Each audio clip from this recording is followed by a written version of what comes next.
Medak Lok Sabha BJP అభ్యర్థి Raghunandan Rao BRS Congress పార్టీలపై fire అయ్యారు. BRS Congress పార్టీలు ఫేక్ వీడియోలు తయారు చేస్తున్నాయని ఆయన మండిపడ్డారు. గజ్వేల్లో బీజేపీ ఏర్పాటు చేసిన ఓబీసీ సామాజిక సమ్మేళనం కార్యక్రమంలో రఘునందన్ పాల్గొన్నారు.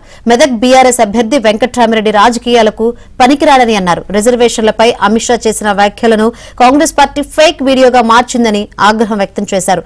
ఫేక్ వీడియోలు చేసిన వారు శిక్షణ అనుభవిస్తారని అన్నారు. కాంగ్రెస్ పార్టీ ఓబీసీల సీట్లను తగ్గించి ముస్లిం మైనార్టీలకు ఇచ్చిందన్నారు.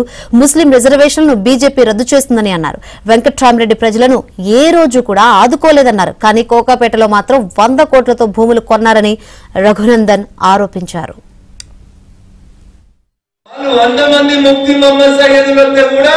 మోడీ గారిని వెంట్రుగా కూడా ముట్టుకోలేరనేది ఈ దేశ ప్రజలు ఇచ్చినటువంటి తీర్పు.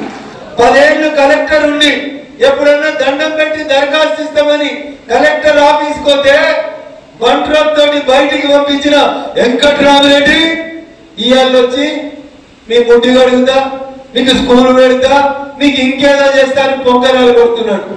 అసలు హరీష్ అనేటానికి ఇట్లా మాట్లాడడం నాకు సంస్కారం కాదు, కానీ మాట్లాడాలి, ఎందుకంటే ఆయనకు అర్థమైతలేదు.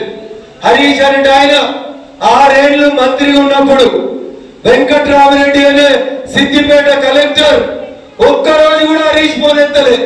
ఆయనకి ఇజ్జత్ మానం ఉంటే వెంకట్రామిరెడ్డితో తిరుగుడు కాదు, ఇంట్లో పోయి ఉల్లాకుతోటి ఉరేసుకొని చచ్చిపోవాలి హరీష్ అనేటువంటి.